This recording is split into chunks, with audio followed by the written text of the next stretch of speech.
Firing people is insanely stressful. It's one of the few things that I've lost nights of sleep on while running my companies.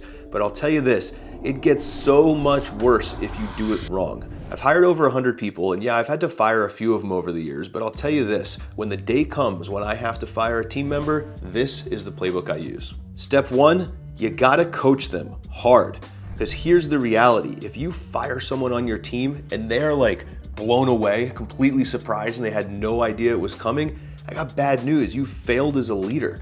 Like, you've gotta have the rhythms in place where people know that they're off the mark on performance long before it gets to the point where you're gonna fire them. It all comes down to your management cadence. Like, you've got to be reviewing the numbers, reviewing attainment, looking into the projects, understanding if the work's moving forward or not. You've got to be doing all that stuff on a weekly basis. This is a core belief for me when it comes to business. Now, if you want to see how I do it, I shot a video specifically on how my scorecard system works and how you should be reviewing data every week, so I definitely check that out. Now, let's say you've gone through all that, you've been coaching them for weeks or even months, the performance isn't getting better, and you come to the realization that they're just not the right fit for the role. The next thing you need to do is get prepared to actually let them go. So step two is something I call prep the accounts. You don't want to be one of those companies that's got a whole bunch of former employees and contractors all over the world who still have access to their production database and their customer list and their social media accounts. It is bad for business. So what you want to do here is you make a list of every single account that the outgoing team member has access to, because you're going to use it in the next step when you're actually letting them go. But get the list populated, get it written down, and ideally if you have a second person on your team, maybe you've got like an assistant or an HR person, give them the list so that way they can start turning things off while you're talking to the teammate. The other thing that you've got to prep in this step is like the HR and financial data. You know, when you're letting someone go, they're going to want to know if they're getting severance, they're going to want to know what happens to their health benefits, for their family, they're going to want to know if they have commissions owed, and so it's so much better if you can show up with that information on hand, prepared and ready to go, instead of having to do something that's really emotionally difficult for both of you and let them go, and then have a whole bunch of homework leaving them in the lurch because they're just going to sit there getting pissed off. Give them all the information and prep it up front when you do step three, which is run the call. First off, and I wish I didn't have to say this, but it needs to be said, don't fire someone through an email. Don't fire someone through a Slack message. Don't send them a letter or a carrier pigeon. Look at them in the face, either in person or on a Zoom call, and have the conversation. If they're talented enough to make it through your hiring process and you end up having to let them go, you owe them a face-to-face conversation. Do not be a coward. Have the conversation.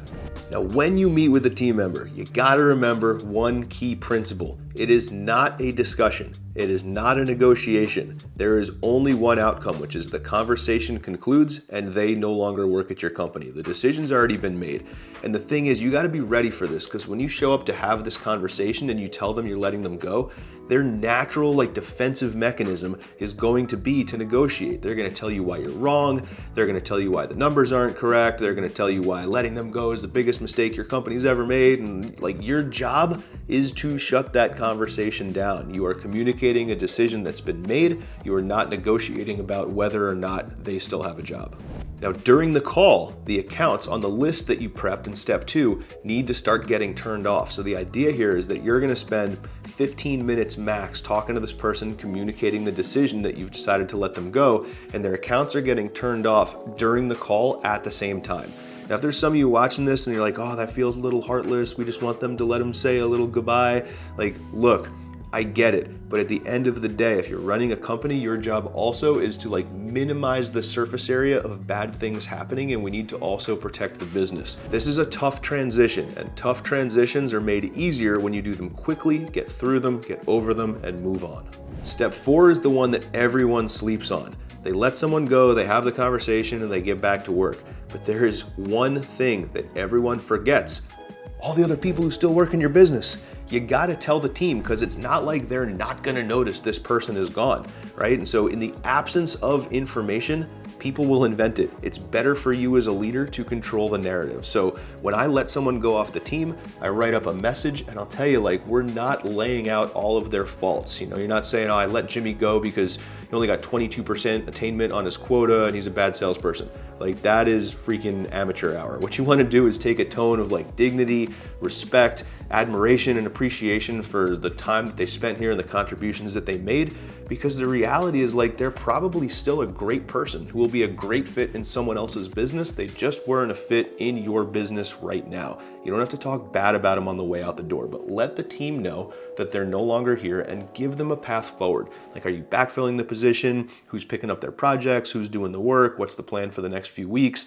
Everyone wants to know this stuff, and you will have a really positive impact on the culture of the business if you show them that you're not scared to clearly communicate what happened and what's going to happen moving forward. Guys, that's it. That's the process that I use to let someone go. It's one of these things that is simple but not easy. It's a really challenging thing to make these transitions and do them well and do them with class and respect and still hold a really high bar, high standard for what the business needs from a performance standpoint. You can do both. Now, if you want more playbooks like this, more frameworks, and just kind of better understand the way I do things, head over to mattverlack.com/newsletter. I send it out twice a week, Wednesdays and Saturdays, and I'm always dropping new stuff that you can take, steal, put into your business, and use it to run more effectively and more profitably. So I'd love to see you over there. Outside of that, subscribe to this channel, hit the little bell, get a notification, catch the next video, and I'll see you next week. Peace.